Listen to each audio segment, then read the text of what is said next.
સમાચાર વડોદરાથી walk on fire રેસ્ટોરન્ટના ભોજનમાંથી વંદો નીકળ્યો છે।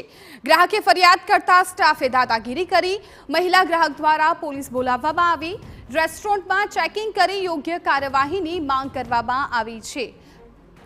સંવાદદાતા પ્રશાંત ગજ્જર આ મામલે વધુ જાણકારી આપી રહ્યા છે। પ્રશાંત, વડોદરાના અલકાપુરી વિસ્તારમાં આવેલા વોક ઓન ફાયર રેસ્ટોરન્ટમાં ગત મોડી રાત્રિના એક પરિવાર એમના બાળકો સાથે જમવા માટે ગયા હતા। તે વખતે તેમને ઓર્ડર કર્યો હતો અને ઓર્ડર કરીને જ્યારે જમવાનું એમના ટેબલ ઉપર આવ્યું ત્યારે જમતી વખતે એમના બાળક જે જમી રહ્યા હતા તે જોઈને એમના મા બાપ ચોંકી ગયા હતા, કેમ કે એ જે થાળી આવેલી એ થાળીની અંદર એક કોકરોચ મળી આવ્યો હતો। ત્યારે સમગ્ર મામલે જે હોટલ સંચાલક છે, રેસ્ટોરન્ટ સંચાલક છે, તેમને ધ્યાન દોરવામાં આવતા રેસ્ટોરન્ટ સંચાલકો દ્વારા મહિલા જે ગ્રાહક હતા તેમની સાથે મિસબિહેવિયર કરવામાં આવ્યું હતું, જેને લઈને ગેરવર્તણૂક કરતા જે મહિલા ગ્રાહક છે તેને 100 નંબર ઉપર ફોન કરતા પોલીસ બોલાવી હતી। પરંતુ પોલીસે ઘટના સ્થળે આવી અને આ સમગ્ર મામલો કોર્પોરેશનનો આવે છે, આમાં અમારાથી કશું ના થાય તેમ કહી અને સમગ્ર મામલો કોર્પોરેશનના માથે છોડી દીધો હતો। ત્યારે મહિલાએ માંગ કરી છે કે આ રીતના વડોદરા શહેરમાં બીજી વાર અગાઉ પણ આવી રીતના